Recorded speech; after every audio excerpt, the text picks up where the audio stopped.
All right. Welcome back to another edition of SAI TV. My name is Faniel Mwindi, co-host of the show, and I am so excited that today we're joined by the other co-host, Victoria Gonzalez. Victoria, welcome to the show. Thank you. I'm so excited to be here. Fantastic. Now, before we get going, I do want to share with you all that we're super excited to announce that we'll be hosting a couple other guests on the show that will be upcoming. And as you all know, right now, the economy is in really challenging situation, if you will. And the question that we are wondering is, how does that impact science communication initiatives, public engagement initiatives? These are our questions, especially for founders who are running these organizations. How do you thrive in this environment?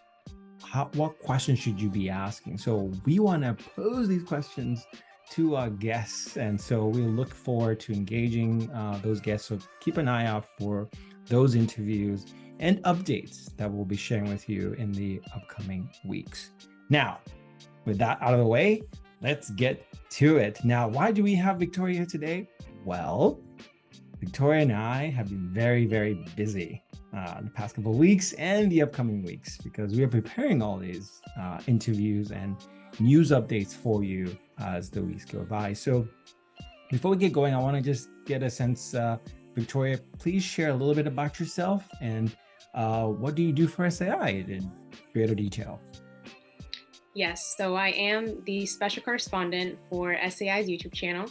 So I focus on interviewing organizations across the country on what the work that they're doing that's impacting their communities, and specifically how they're bringing opportunity for young people in STEM, and how they're offering education programs or more diversity when it comes to STEM education, especially within underrepresented groups. So a lot of the videos that I do involve interviewing the founders of the organizations and the impact they're doing, and a lot of the stuff that's coming up for them as well, to kind of showcase their work and what they're all about. And I think some people probably do not appreciate this, but there's a lot of back end stuff that one must do, right, to get to like this interview, for example. Give us a sense of that. Yes, so a lot of research goes into it. You really have to learn about the organization, the work that they're doing, why they're focused on the specific area that they're focused on, and then learn also about what's going on, like what are they focused on right now, what are they working on, and the community that's a part of that organization. So the people that are actually being directly impacted, we want to hear from them too, and how it's been helping them. So we kind of look up the before, when they first started, and then also like right now, the stages that they're going through, and then you look ahead. So all of that, you kind of picture it and then put it together so you can frame the interview and the conversations that you're going to have. And then of course you want to do research on the person that you're talking to and know a little bit about them. So yeah, I would say just a lot of research goes behind the scenes. Yeah, and I think that's the wonderful part as you're building this canvas, if you will, right? Then getting that information, reaching out to them. Of course, they may choose not to respond or they may not see your communication. So then you're doing multiple engagements at the same time, right? You're sending out multiple emails. And how is that? Like, how, from that end, what's that response rate like? It's tricky. It's not easy, because not a lot of people want to talk in front of a camera. A lot of people get kind of intimidated and they don't feel comfortable, which is completely understandable. So it is hard to convince them at first. It takes a few emails at first to kind of get them to say yes. Sometimes I have to talk to them first before they actually agree, and they want to know more about the questions and what the interview is going to be like. So I have to send them some examples. So it's a lot of emails, because out of maybe 50 people I email, maybe 2 or 3 will answer, or maybe 2 will be interested. So you just got to be persistent, and a lot of consistency comes with it as well. Yeah, consistency and persistence, right? You gotta just be knocking on those doors, and it's not that bad, right? We don't bite. The questions are fun, and as you can see here, Victoria and I are just having a friendly chat about this. So if you haven't, you should check out some of the interviews that Victoria has done. So Victoria, can you share with us what have you learned as you've talked to some of these founders? I've definitely learned a lot in terms of what it takes to actually build an organization that is focused on underrepresented groups. So a lot of these children, well, at least the interviews that I've done have been focused on young students, and a lot of them, this is like the only place where they get the chance to be engaged in STEM classes outside of their classroom and get like that one-on-one help.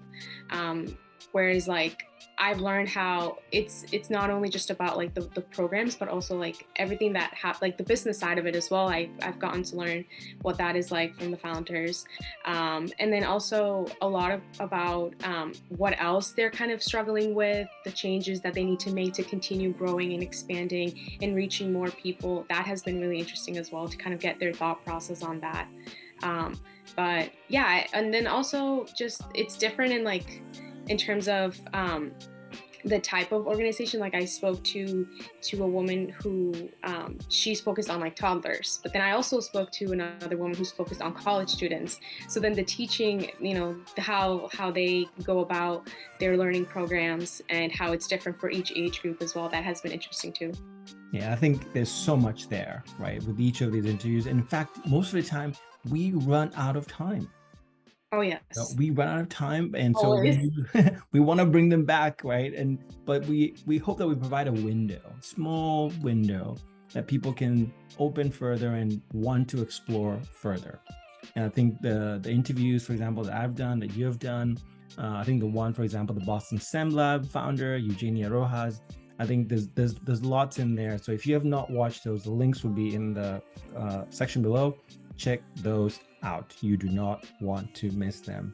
Another featured conversation point that Victoria brought up is also talking about the personal side of things, the challenges that I've gone through being a founder in this space. It's not easy. It really, really isn't easy. And as you hear their stories, I think as an interviewer, I'm like left inspired, And so that's what we try to convey in these conversations. And so, as always, we're almost out of time already. Can you imagine? We're almost out of time. So again, today was really about for you, the viewer, to learn more about our process, because as we get going here, getting this momentum, we want to bring you along for the ride, right? So as you notice here, it's not scary, right? If you see Victoria's email, do respond back. We would love to have you here with us. Any parting words, Victoria? Yes, please look at you can kind of frame it this way. We are talking and show like maybe what's the term? It's like shining a light on the work that you're doing and the impact that is coming from your organization. So it's a very light and exciting time to be talking about this, because this is a very important around like our community. So this is a conversation that is very exciting to have and to show on our YouTube channel. So I hope that everybody kind of wants to jump on it, and don't be scared of the camera. You can ignore it. It's just a conversation. Just like this. Yes. All right. And so with that, you've been watching SAI TV. Thank you for joining us.